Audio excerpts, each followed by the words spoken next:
धात के कुआं वाला। सर जिस प्रकार से आज बजट फाइनल होने वाला है, सर क्या एक्सपेक्टेशंस लगते हैं आपको बजट से? बजट बैलेंस बजट होता है, लेकिन अभी चुनाव सामने है तो सोशल को शायद गवर्नमेंट ज़्यादा ध्यान करेगी।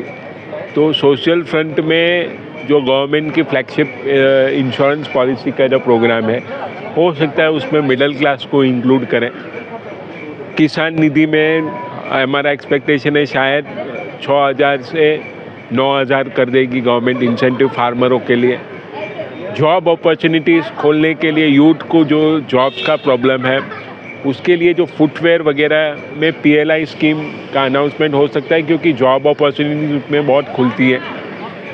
मनरेगा के जैसे अर्बन गारंटी स्कीम करके कुछ प्रोग्राम आ सकता है, ताकि अर्बन सेंटर में लोगों को जॉब की प्रॉब्लम का कुछ सॉल्यूशन दिखे।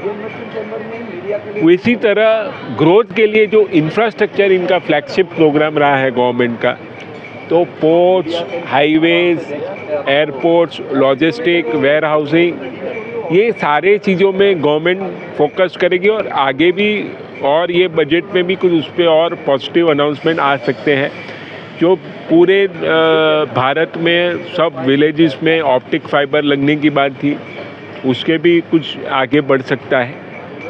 सो हमें लग रहा है कि ओवरऑल बैलेंस बजट रहेगा। सोशल फ्रंट में शायद इलेक्शन की वजह से कुछ और पॉजिटिव अनाउंसमेंट हो सकते हैं। सर एज़ कम्पेयर टू पिछला बजट, वो बजट तो प्रॉफिटेबल रहा ही होगा। ये बजट के ऊपर से क्या लगता है आपको, लोगों के लिए प्रॉफिटेबल रहेगा? मेरे हिसाब से सुलझा हुआ बजट आएगा और फिस्कल डिसिप्लिन, ग्रोथ और सोशल तीनों फ्रंट को गवर्नमेंट अच्छे से हैंडल करेगी। सर लास्ट क्वेश्चन, जो बजट फाइनल होने वाला है, कौन सी चीज़ों के लिए आ सकता है, आपको कुछ लगता है अच्छा? कुछ मैंने जैसे कहा इंफ्रास्ट्रक्चर सेक्टर के लिए अच्छा, बाजार जो हिसाब से रुख है, ऑटोमेटिव में EV वगैरह में कुछ और अच्छे अनाउंसमेंट आ सकते हैं। IT के स्टॉक्स आगे बढ़ रहे हैं, तो जैसे ऑप्टिकल फाइबर, डिजिटाइजेशन वगैरह में कुछ और अच्छे अनाउंसमेंट होंगे, स्टार्टअप्स के लिए हो सकते हैं। तो मार्केट्स भी कुछ ना कुछ इंडिकेट करता है, तो हमें लगता है ओवरऑल फोकस बजट रहेगा। Thank you sir. आज बजट फाइनल होने वाला है, आपको क्या लगता है, क्या एक्सपेक्टेशन है बजट से? वैसे तो ये वोट ऑन अकाउंट है इंटरिम बजट, बट फिर भी लोगों की उम्मीदें बहुत ज़्यादा है। और ख़ास करके समाज के जो 4 स्तंभ है, 4 वर्ग है, ख़ास करके युवा, नारी, महिला और किसान, सभी के लिए बजट में बहुत सारी उम्मीदें। युवाओं को स्टार्टअप के लिए आवंटन बढ़ा देंगे ऐसी उम्मीद है। और ख़ास करके किसान, PM किसान सम्मान निधि, उसमें आवंटन बहुत बढ़ा दिया जाएगा। और जो 6,000 की जो किसानों को मिलती है सालाना, वो सब्सिडी 9,000 कर दी जाएगी, ऐसा मानना है। और महिला किसान को ये सब्सिडी 12,000 तक की दी जाएगी, ऐसा मानना है। ऊपर से महिला किसानों को कर्ज लेने में जो बैंकों से 1% की रिलीफ दी जाएगी। और ऐसा मानना है लोगों का कि जो लाडली बहना MP में थी वो सक्सेस हो गए, तो लाडली बहना स्कीम के सेम लाइन में महिलाओं के लिए कुछ स्पेशल स्कीम आ सकती है, कि जैसे सुइंग मशीन है या स्कूटी है या साइकिल है, जैसे जो वर्ग है ज़रूरत के हिसाब से कुछ ऑफर किया जा सकता है। तो वो एक हो गया। महिला, नारी शक्ति के लिए तो जिक्र किया था प्रधानमंत्री ने, युवा और किसान, ये चारों के लिए दी सकती थी। और यदि आप मार्केट की बात करें तो मार्केट में और ओवरऑल 3 चीज़ें। AI, आजकल जो 10 साल पहले जो IT ने बूस्ट दिया, ऐसा AI अभी बूस्ट देगी। तो AI है, ऑल्टरनेट AI। उसके बाद EV, इलेक्ट्रिक व्हीकल, उसकी जो सब्सिडी है अभी, ट्रैक्टर है, ट्रक है, उसको भी एक्सटेंड कर दी जाएगी। और तीसरा है अफोर्डेबल हाउसिंग। तो ये 3 में तो मैं लगता हूँ श्योरली कुछ एडिशनल आवंटन बढ़ा दिया जाएगा।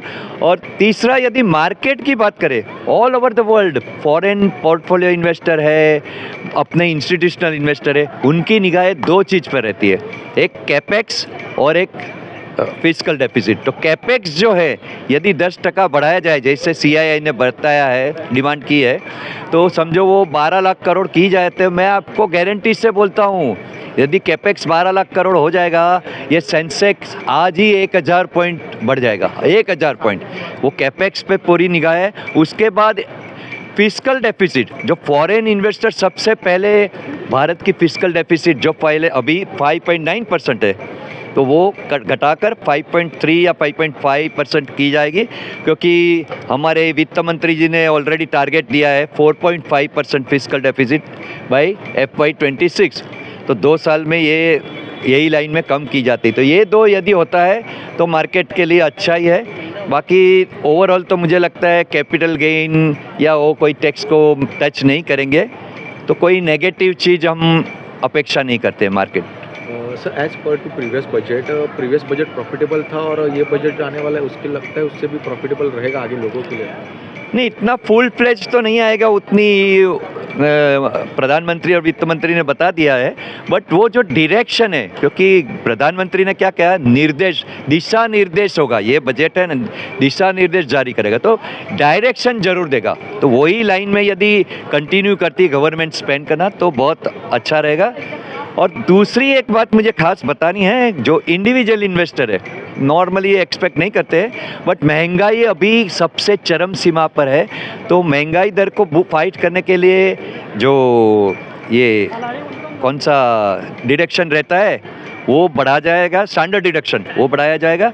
और एक चीज़ है, मेरे को खास अपनी आपकी चैनल से, आपके माध्यम से वित्त मंत्री और प्रधानमंत्री जी को बताना है कि ओल्ड जो रेजिम है इनकम टैक्स का, उसमें भी 80C कितने सालों से नहीं बढ़ाया गया है। 80D मेडिक्लेम इतना महंगा हो गया है, बहुत लोगों को भारी पड़ता है, सीनियर सिटीजन को भारी पड़ता है, तो वो रियायतें बढ़ानी चाहिए, क्योंकि ओल्ड रेजिम में 65% टैक्स पेयर अभी टैक्स पे करते हैं, तो वो लोग भी ईमानदार टैक्स पेयर है, वो भी मिडिल क्लास है, तो आप उनको इग्नोर नहीं कर सकते हैं। तो मेरी एक बहुत ही दरख्वास्त है कि ओल्ड टैक्स रेजिम में भी कुछ रियायतें जरूर दी जानी चाहिए। सर, काफ़ी लोगों का कहना है GST की वजह से थोड़ा प्रॉफिटेबल नहीं रहा, प्रॉब्लमेटिक हुआ है, GST कम करने की डिमांड कर रहे हैं, आपको क्या लगता है?